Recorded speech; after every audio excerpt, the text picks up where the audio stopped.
Mutual fund में निवेश का एक डिसिप्लिन तरीका है एसआईपी, सिस्टमेटिक इन्वेस्टमेंट प्लान। जब भी हम एसआईपी शुरू करते हैं तो हमारा विजन अक्सर बड़ा होता है, क्योंकि हमने ये अक्सर ही सुना है, सबसे ही सुना है कि SIP investment long term wealth creation का बेस्ट इंस्ट्रूमेंट है। अक्सर मीडिया के सारे एक्सपर्ट्स और इंडस्ट्री के यानी कि शेयर मार्केट के भी एक्सपर्ट ये बात बोलते रहते हैं। म्यूचुअल फंड की सरकार भी ये एड्स चलाती है कि म्यूचुअल फंड जो है वो निवेश का बेहतरीन तरीका है और लोगों को एसआईपी अच्छी संख्या में करनी भी चाहिए लॉन्ग टर्म विजन के साथ। लेकिन अगर आप लॉन्ग टर्म के लिए नहीं कर पाते हैं, मतलब 10 या 15 साल 20 साल के लिए नहीं एसआईपी कर पाते हैं, तो भी आपको कम से कम 3 साल के लिए एसआईपी करनी चाहिए, ताकि आप मार्केट के उतार चढ़ाव का पूरा लाभ उठा पाएं और एवरेजिंग कर सकें और आपके निवेश का एक पोर्टफोलियो अच्छे तरीके से बन सके। मिनिमम 3 इयर्स की एसआईपी हर एक्सपर्ट सजेस्ट करता ही है, लेकिन पिछले कुछ दिनों में एसआईपी के ट्रेंड में हमें गिरावट देखने को मिली है। एक स्टडी सामने आई है जिसमें यह बात बोली जा रही है कि एसआईपीज जो हैं वो उससे लोग लॉन्ग टर्म वेल्थ क्रिएट नहीं कर पा रहे हैं और इसके पीछे का मेन रीजन है ड्रॉप आउट करना, एसआईपी को अपनी कंटिन्यू ना करना। हालांकि ये शुरुआत क्यों हुई, इसके पीछे क्या कुछ अहम कारण है, उसके लिए जिम्मेदार कौन है, चलिए इस पूरी रिपोर्ट को धीरे धीरे करके समझने की कोशिश करते हैं, आसान भाषा में समझने की कोशिश करते हैं। नमस्कार, मेरा नाम है सत्यम और आप देख रहे हैं मनी 9। सबसे पहले एसआईपी के ट्रेंड को थोड़ा समझने की कोशिश कर लेते हैं, क्योंकि एसआईपी 2022 और 21 में बहुत ज़्यादा संख्या में शुरू हो गई थी। लोग बड़ी संख्या में रजिस्ट्रेशन करा रहे थे, नई सिप्स शुरू करा रहे थे। अगर हम पंजीकरण में उछाल की बात करें तो 2023 में 3.48 यानी 3 करोड़ 48 लाख एसआईपी शुरू हुई थी, लेकिन 48% उसमें से अगर हम 2024 तक की देखें तो वहां तक 48% बंद हो चुकी हैं, 48% एसआईपी बंद हो चुकी हैं। 2022 में हालांकि 2 करोड़ 57 लाख सिप्स शुरू हुए थे, लेकिन उसमें से 42% सिप्स बंद हो चुके हैं। 2024 के अंत तक 2023 के में शुरू हुई सिर्फ 1.82 करोड़ एसआईपीज बची थी, मतलब 1 करोड़ 82 लाख एसआईपीज जो 2023 में शुरू हुई थी वो 2024 के एंड तक कंटिन्यू रही। तो आप एक ट्रेंड देख रहे हैं कि लॉन्गिविटी घट रही है, लोग लंबे समय तक सिप्स में इन्वेस्टमेंट नहीं कर पा रहे हैं, 1 साल में ही अपनी एसआईपी को बंद कर दे रहे हैं। अब इसके पीछे का कारण क्या है? एक कारण जो मार्केट में चल रहा है वो तो आप सभी से जान रहे हैं कि बाजार में उतार चढ़ाव हो रहे हैं, बाजार नीचे गिर रहा है। तो हमने ये ट्रेंड भी देखा है कि जब बाजार अच्छे रिटर्न्स देता है तो इन्वेस्टर्स बढ़ जाते हैं और जब बाजार बुरे रिटर्न देना शुरू करता है, यानी कि उसमें गिरावट आती है, बियर फेज आता है, तो इन्वेस्टर्स भाग जाते हैं बाजार से।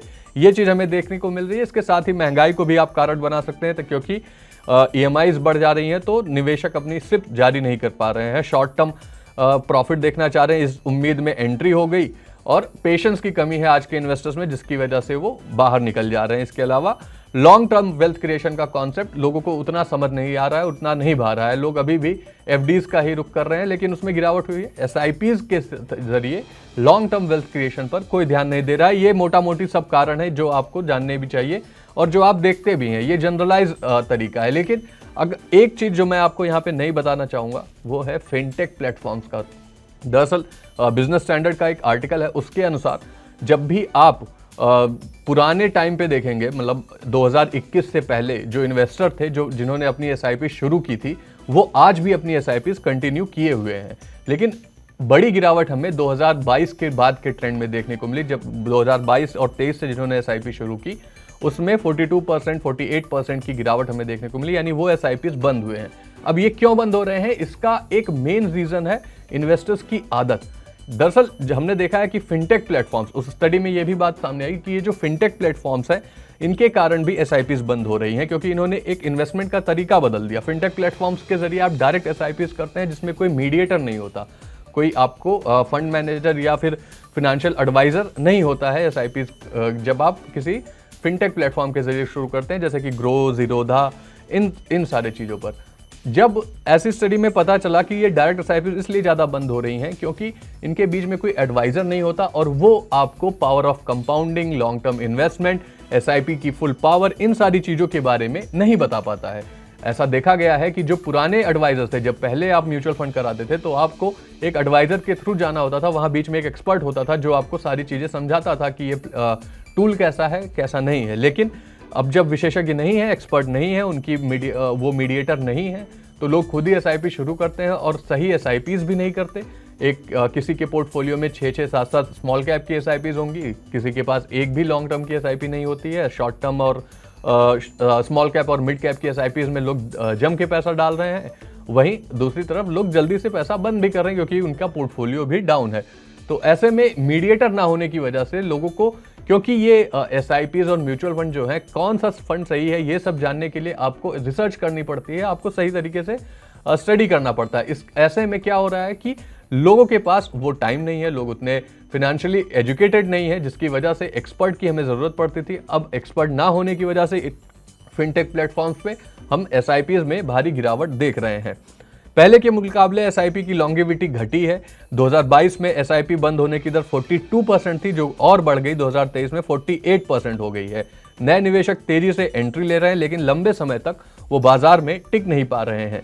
म्यूचुअल फंड कंपनियों को और नए निवेशक बनाए रखने की जरूरत है। एमफी ने इस बारे में चिंता भी जाहिर की कि अगर एसआईपी सस्टेन नहीं कर रही है तो ये एक इंडस्ट्री के लिए चिंता का विषय है, क्योंकि इससे निवेशकों का फायदा नहीं होगा, निवेशकों का नुकसान होगा। अब आपको कुछ फायदे भी बता देते हैं, क्योंकि एसआईपीज वाकई में वेल्थ क्रिएशन का सही तरीका है, लेकिन आपको सही तरीके से ही इन्वेस्ट करना चाहिए, क्योंकि ये डिसिप्लिन्ड सिस्टमेटिक इन्वेस्टमेंट प्लान है एक तरीके का, जिसमें आप लॉन्ग टर्म निवेश एसआईपी का फायदा उठा सकते हैं। क्योंकि जब भी आप 3 साल तो वैसे मिनिमम क्राइटेरिया, लेकिन जब आप 5 साल या उससे ज़्यादा समय के लिए होल्ड करते हैं, तभी आपको पावर ऑफ कंपाउंडिंग का लाभ मिलता है।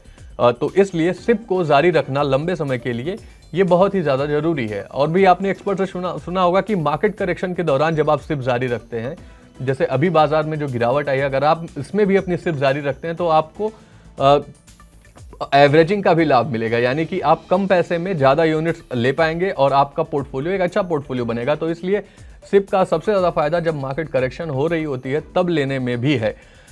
इसके अलावा कॉस्ट एवरेजिंग और मार्केट वोलेटिलिटी का असर जो है वो सिप्स पे कम होता है। अगर आप डायरेक्ट फंड में, डायरेक्ट किसी स्टॉक में इन्वेस्ट करते हैं, मार्केट का एक्सपोजर लेना चाहते हैं, तो उसमें वोलेटिलिटी ज़्यादा होती है, क्योंकि वो एक ही स्टॉक है, और इसमें आपका कॉस्ट एवरेजिंग भी हो जाती है, रुपी कॉस्ट एवरेजिंग, और मार्केट वोलेटिलिटी का भी असर म्यूचुअल फंड्स पर कम पड़ता है। इसलिए ये भी सिप जारी रखना इस वजह से भी फायदेमंद है।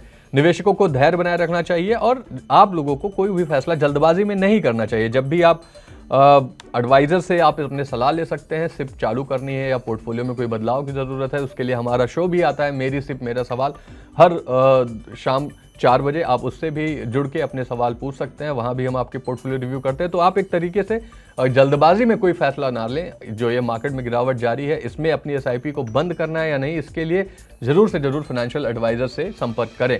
आपका इस पूरे मामले पर, हालांकि एसआईपी के इस ट्रेंड पर जो गिरता जा रहा है, जो बंद होते जा रहे हैं, क्या व्यू है, हमें कमेंट में ज़रूर बताएं।